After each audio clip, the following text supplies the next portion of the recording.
جو رمضان کی برکت سے محروم رہ جائے وہ بددعا کے مستحق ہے۔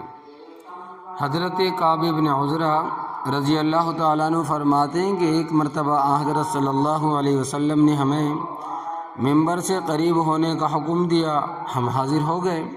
پھر آپ نے ممبر کی پہلی سیڑھی پر قدم رکھا تو فرمایا کہ آمین۔ جب دوسرے درجے پر قدم رکھا دوسری سیڑھی پر تو پھر فرمایا کہ آمین۔ جب تیسرے درجے پر قدم رکھا تو پھر فرمایا کہ آمین۔ ہم نے عرض کیا کہ یا رسول اللہ صلی اللہ علیہ وسلم، آج ہم نے آپ سے ایسی بات سنی جو پہلے کبھی نہیں سنی تھی۔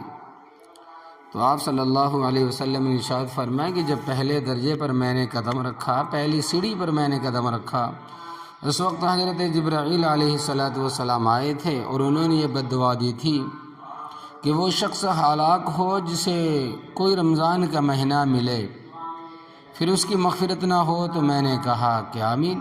پھر جب دوسرے سیڑھی پر دوسرے درجے پر قدم رکھا تو انہوں نے کہا کہ وہ شخص برباد ہو جس کے سامنے آپ صلی اللہ علیہ وسلم کا ذکر مبارک کیا جائے اور وہ آپ صلی اللہ علیہ وسلم پر درود نہ بھیجے۔ تو میں نے پھر کہا آمین۔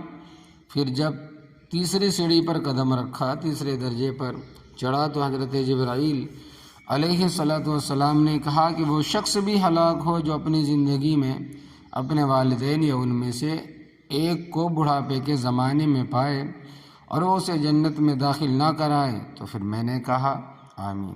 تو اس وجہ سے کہ ایسی چیزوں سے کہ رمضان کی برکت سے وہ شخص محروم رہ جائے جو رمضان کا مہینہ پائے بھی، رمضان کا مہینہ آئے اور دبے پاؤں چلا بھی جائے اور اس شخص کو معلوم بھی نہ ہو، تو اتنی غفلت میں رمضان کا مہینہ گزار دے تو وہ شخص ہی بد دعا کا مستحق ہے۔